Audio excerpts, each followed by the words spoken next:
Welcome back to Turnbuckle Trash Talk. I am the officiant Kent. Joining me at this time is the legal liaison, Isaiah, and the legal man, Mark Charles. We're going to talk about Ring of Honor, Bound by Honor in Lakeland this past Saturday at the RP Funding Center. Let's just start off with general thoughts about the show. What did you guys think about the show? Mark, let's start with you. The good was Jay Lethal had probably the match of the night in a tag team match.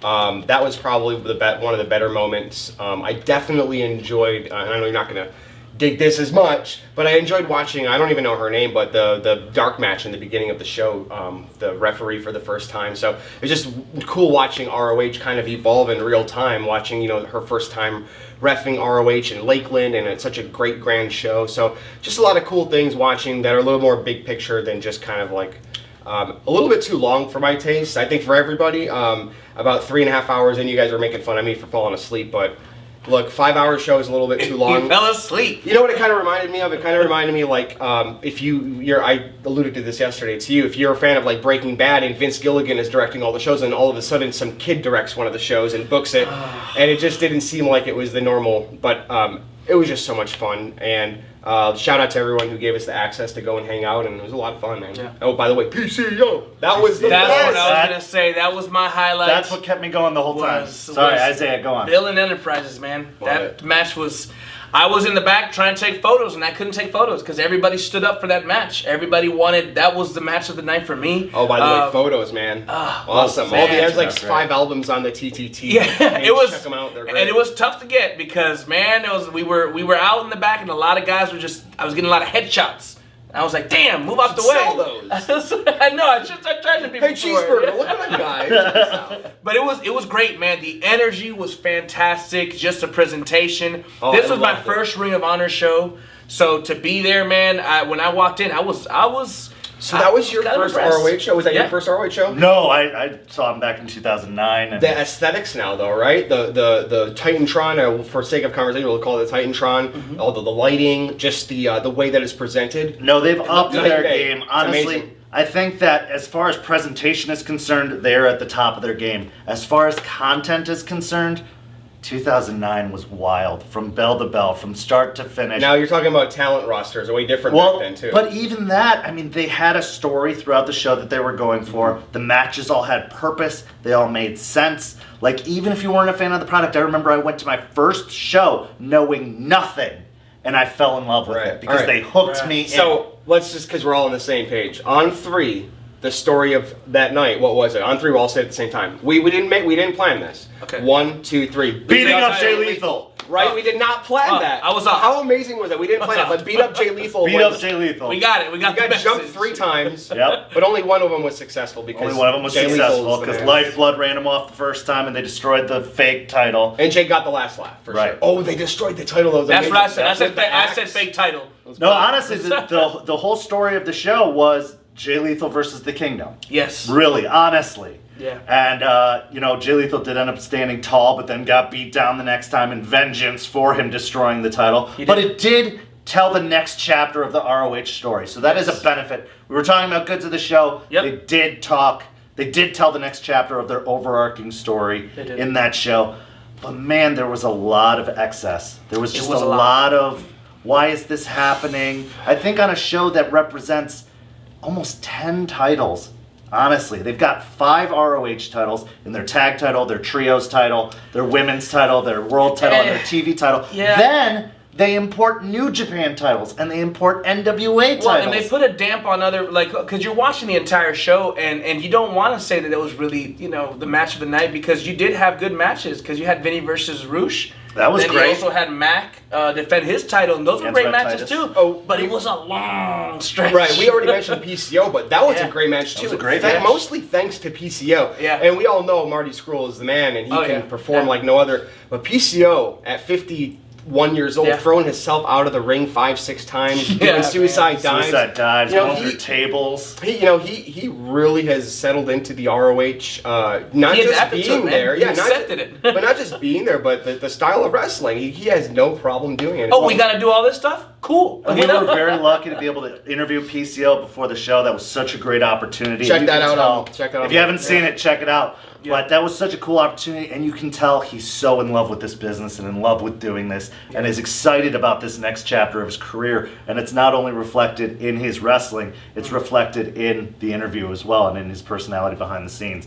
But yeah, man, I mean, I just 5.5 hours for a TV taping, especially when you're going to tape TV again the next night. It's just too much. You bring up the point of taping TV, so let's just be fair. They gave us a house show of, let's say 3.5 hours, but then there was maybe about 90 minutes worth of TV taping. So it was kind of, it wasn't just a 5-hour house show. So let's be fair when we say it was like the best of both worlds. But they gave us a great house show, which they filmed the entire thing with, top level production, cranes and everything. So, but at the same time, we also have to be fair and say that they were actually filming for ROH television at the same time. So it's kind of, they were double, they were working double so that they can get things done. But at the same time, we got double the show. So that's true. So next time, be ready for 5 hours. That's true. Yeah, pack a lunch. Yeah, settle in, get ready. But I had to walk around to stay awake. I think there was also an issue. I thought you were making fun of me when you said that. No, I was like, but I'm trying. He genuinely did. No, he said to me he had to get up and walk because he was just exhausted. Tired, man. Because I was like, you walking around to stay awake. That's like an oxymoron. But it's because I'm heavy. That's why. I think a big issue that this show had too, though, was pacing. I think the way the matches were laid out. I'm going to stay out of that. I don't want that kind of heat. I don't book matches. I just know that when I watch it as a fan, I know when it's too long because when they lose you. And there was a few moments when I looked at Isaiah and Kent, and I'm like, did you hear that? And they're like, what? I go, exactly. It was complete silence during the match. That's kind of what I mean by pacing. Is like you've got to have. I mean, yes, you're going to have some matches where you're going to see a dip, but you need to have something else to bring it back up again. And take it home. A few times during that show, they would go 2-3 matches or 2 matches in a segment that were just farts in church. I'll give some props to a group of people there, though. Jay Lethal's students that were up in the kind of sitting in a dark area watching the show. I didn't count them, but I can say there probably was the exact amount of them sitting in the exact same spots at the end of the show. So they sat there and they watched the whole show to learn. So, props to them for actually doing that. No, and it was a great teaching moment. I mean, obviously, this whole show, anytime you get a chance to observe a show on a higher level, on the next echelon, it is a teaching moment for those trying to come up in the business. I mean, even as a referee, I was watching what those referees were doing, because I know I can get better. If you ever think that you can't get better, you're wrong. Yeah. There is someone out there doing it better than you do it. And it's extremely humbling, man, just because you see that it's within hand's reach. You can really, if you put yourself to it, man, you can really do it. And a Ring of Honor, I mean, they put on a great show, and just to have that experience, like you said, as a student, it's awesome to watch, man. It's a free seminar. Well, and so we were Sure. we were talking about matches of the night. You said yours was Jay Lethal and Jonathan Gresham versus the Coast to Coast. I had to psychological and just telling a story for sure. But as far as just excitement, I'd say PCO's and Marty Scurll's match probably his as far high as spots. excitement goes. Yeah. Well, and unfortunately for us, though, congratulations to Brody King. That was supposed to be a 6-man tag match where we saw Villain Enterprises versus the Kingdom, which would have been stellar. Yeah. But instead, we saw PCO and Marty Scurll versus Vinny Marseglia and TK Orion, and that was because Brody King had just given birth. His wife had. Another great moment of the night too was when I forgot his name now. I'm sorry, but Magnus, the NWA champion. Yes, Nick Aldis. Nick Aldis, when he came out, I think that was a really great moment. That was a great moment. Marty Scurll followed. And they had a great moment, and he didn't really need to turn heel on him, and they still set up an amazing. I don't know, spoiler alert, but they, caution. But they. If you're watching this, I hope you know by now. Yeah, spoiler alert. I'll wait 5 seconds. Spoiler alert. But they had a great moment where he didn't really have to turn heel on him. No. But they still set up a match where you're going to be really interested in. Right. Well, and they set up for the match NWA championship. for the NWA championship at the Crockett Cup, which is an NWA tag team tournament event. They had swerved us by saying they were going to be a tag team, but then Marty turned around and challenged Aldis for the title. That's going to be a great match, I think. Yeah, I think it really is, and it was a special moment to be there live for, because it was. I mean, they're basically predicting the future. I don't know when they're going to air that. I don't know, but they told us, hey, this big moment's coming up, and you guys are the first to hear about it. Effectively. And I do like the NWA Ring of Honor. It's a nice cross promotion. It makes sense. It doesn't seem forced. I don't think. You can say that maybe the NWA brand kind of maybe needs a rub, but it's not like the one needs the other. Where some of these Impact Wrestling cross promotions, when they cross promote with minor league baseball or something ridiculous, it just seems so forced, and you're asking people who would never watch wrestling to watch it. But clearly, the ROH, NWA, it all just made sense. It all meshed together perfectly. Seems organic. And Nick. Aldis, fantastic. He's a great champion. He's an absolutely great champion. He actually won me over as a fan last night because I remember some of his earlier work and thinking he was kind of boring and one-dimensional. But he showed a really good dimensional change. And this is what I love about wrestling, is the way that wrestling just completely, blinds everybody in the best way. And it's this. We were in Lakeland, in Polk County. It's no secret that that's actually the Bible Belt of the country. Right. Very conservative. Love everyone there. I'm just explaining so I can set up what I'm going to say. At the end of the night, we and the crowd was cheering on a French Canadian and a Brit. Like they could not, like it was the Beatles, and they loved them, and they were just chasing them and wanted to talk to them. And that's what's great about wrestling. Transcends everything. Well, and I like going back to what you said about the NWA being involved. I like that cross-regional aspect. I do. I like the fact that their champion travels. He goes to different promotions. They've got that old school NWA feel to it. I think in response, though, I would say Ring of Honor needs less titles. If they want to How many? Collaborate, they've got 5 on their own. Yeah. On their own. Yeah. Not including when they have a New Japan title defended. Not including. They have 2 different tag divisions. Are you saying that's too many titles? It's too many titles. I think choose a trios title or choose a tag title. That's one way to get rid of a belt. Yeah. Honestly, because I think you That's don't already need 5. both. That's We already saw 5 the titles. Briscoes. They didn't defend their titles. We saw the Kingdom. They didn't defend their titles. Like they're tight. You don't need 2 different Did you tags. say we saw the Kingdom? We did see the Kingdom. Understatement. A lot. Understatement. Go on.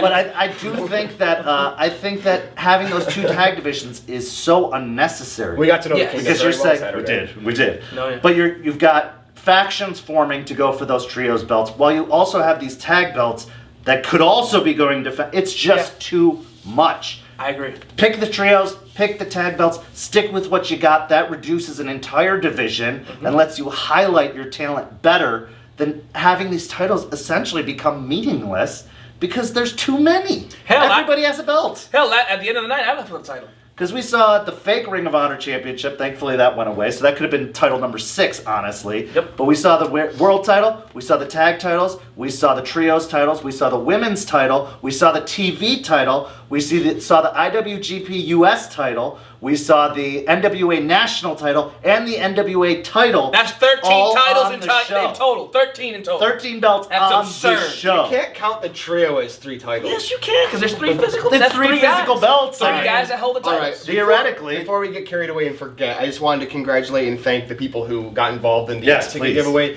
2 contest winners and 1 pair of people that we just wanted to give tickets to because they wanted to go to the show, and we thought they were the ones to give it to. So congratulations to Robert Pruce for his Prius driving, not much of a limousine riding. But shout out to him, and I got to meet him. Really cool. I'm hoping you nice enjoy guy. the show. And then Liana Barden and Greg Bergner. Hope you guys all enjoyed the show. And if you're watching this, we're always going to try to be giving tickets away and stuff. So To any get event we go involved. to. If you see it on social media and we see that you saw it or you liked it and you don't get involved, we're going to be offended. It's true. It's true. And honestly, we've gotten so much good feedback from them. Liana posted great photos. She had Can you great get that one seats. from please? Yeah, I got it. I got it.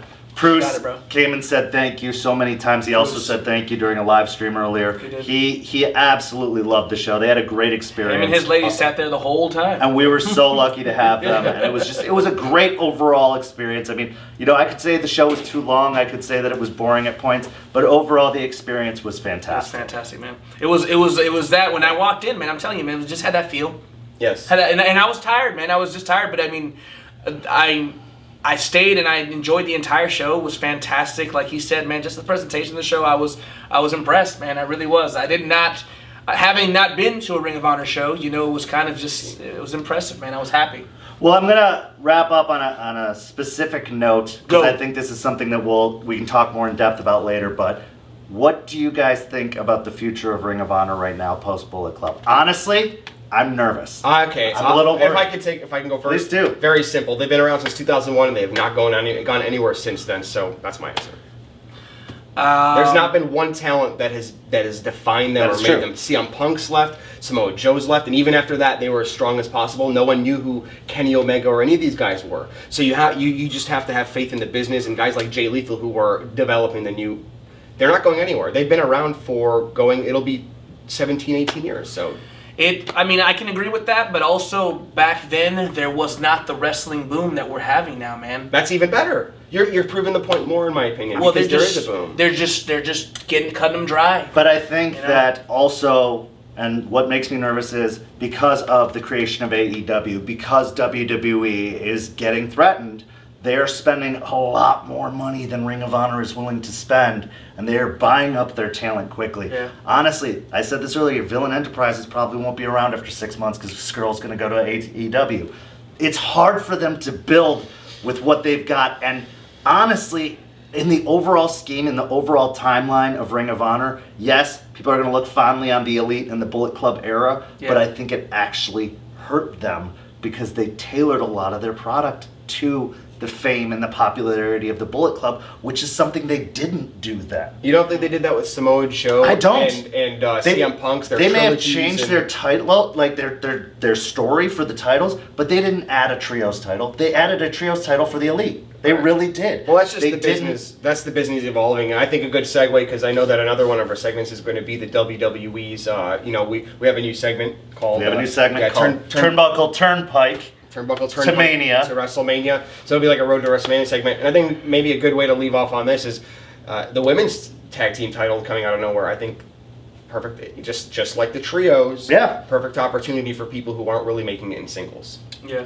Well, that's all for our review of Ring of Honor, Bound by Honor. It was a great show. We had a great time. We're hoping to do more events like this in the future, so look forward to those. But for the Latin Liaison, for the Legal Man, I am your officiant, Kent, and we will see you guys next time.